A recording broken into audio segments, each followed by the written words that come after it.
Hello and welcome to this quick overview of the Cisco 7921 and 7925. And long story short, I was looking for a phone that's equivalent to a cordless phone on a regular line.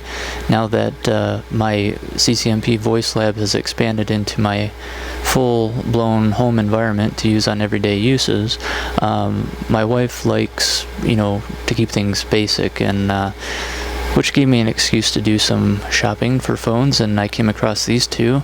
And on eBay they roughly go for about the same price, maybe give or take $50 to $75. Just depends on what, just like anything on eBay. But generally speaking, they're about the same price, and they have a couple of different features. I thought I'd just show a couple of them if you're trying to decide which model to get. So for starters, on the 7921, which is here on the left, you can see it comes with a docking station, and it has a proprietary power connection at the bottom. And this speaker is used for when you get rings, or if you keep the phone in the base like this, it will work as a speakerphone. So this button up here, the soft key, you can set it to whatever you want. Right now I have it set for messages, so if we push it, enter your PIN followed by pound, and it will go to the messages. So if this is flashing red, it means you have a message, and you just use it kind of like a answering machine style. But like I say, the only downside to this is the proprietary power source. So, and a lot of these phones don't come with batteries or power sources natively. So if you're looking on eBay, you might want to make sure that one, it has a battery, and two, that it has a power source. Now the 7925 here, very similar in shape. It does have a third-party docking station similar to this that you can use, and it uses these little prongs on the back. But as you can see, right now I have this connected with the USB connection, which you can plug into your computer, or even in this case, I have it plugged into my voice gateway. I was just curious to see if it would charge the phone, and sure enough, it does. So any type of USB source, you can plug it in. So if you don't have an actual power source for this, you can just use regular USB, and that works. There's also, this one also has Bluetooth capabilities natively, so if you plan on using Bluetooth, then you might want to go with this model.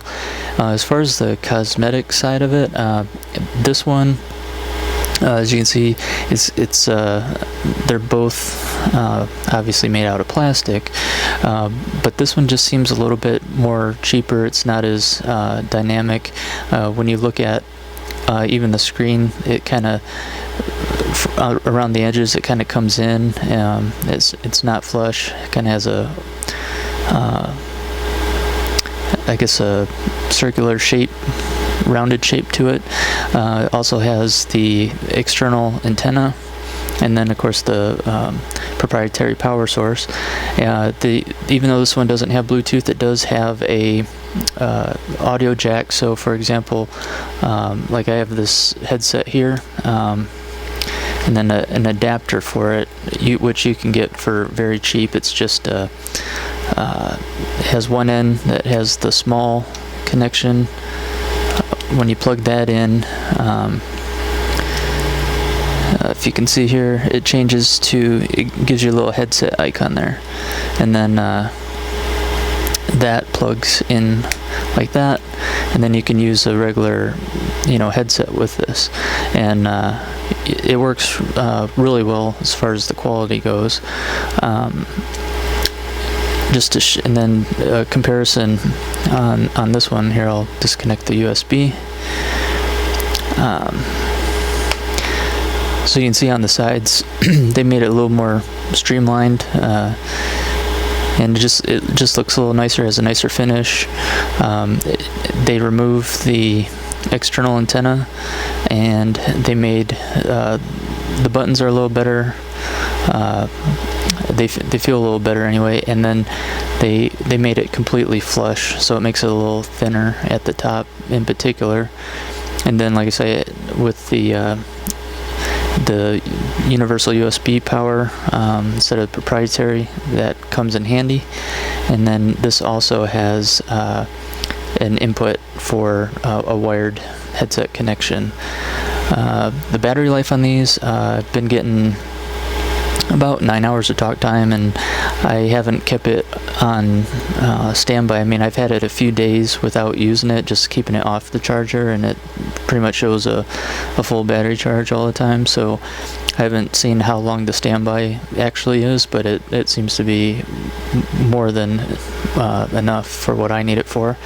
And these also do support XML applications. So for example, if we go to the weather, you can get all your weather in XML format just like you do on any other Cisco IP phone.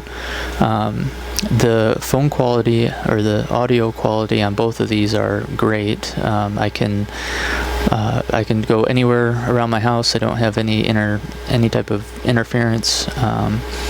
And the range is identical on both. From, again, I'm not in a business environment, so small home use, both of these have the same quality as far as the sound and range. I've never had any issues on these. So if you like the speaker option, speaker phone type option with this on the base, you might want the 7921.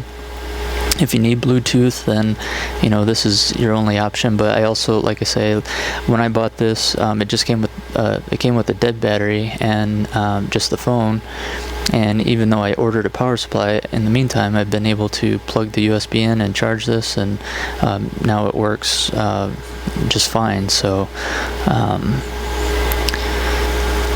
I think that's about it as far as the basic uses that I've used it for. So you can do the custom ringtones on here, but I would say if you can find for me personally, I like the 7925 a little better, just for it just looks a little more modern and built tougher. This supposedly they have some type of I was reading they have some type of rating system as far as how well they handle to drop, spills, dust, and things like this. And this had a higher rating than this one, but I mean, for home use, I'm not too concerned about that. Quality and range were my number one concern, and both of these have that. It just depends if you want the USB capabilities and Bluetooth, go with this one, and then, like I say, with the speakerphone, go with this one. So if you have any questions or about these, that if you're looking at getting one, just leave me a comment and I'll try to respond to you. So thanks for watching.